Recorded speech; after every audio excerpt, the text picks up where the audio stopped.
Adesso il problema è non dire sempre che in Italia c'è troppa burocrazia, ma trovare i modi per superare le impasse alla luce delle cose che ci dicono oggi i revisori dei conti, il prefetto, il procuratore della Repubblica, in modo di agire secondo la legge ma senza aspettare tempi morti che possono essere tagliati.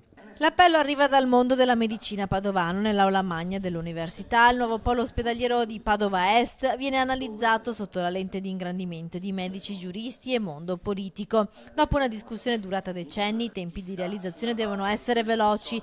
Negli ultimi 2 anni la discussione ha subito un'accelerazione, è stato trovato un accordo politico tra comune e regione, sulle aree è stata individuata la scelta del doppio polo e ora anche i finanziamenti sono arrivati con il via libera dell'INAIL, la somma di 450 milioni di euro. L'ombra del project financing si è così dissolta. Le componenti ci sono tutte e adesso il direttore generale dovrà chiudere l'accordo di programma,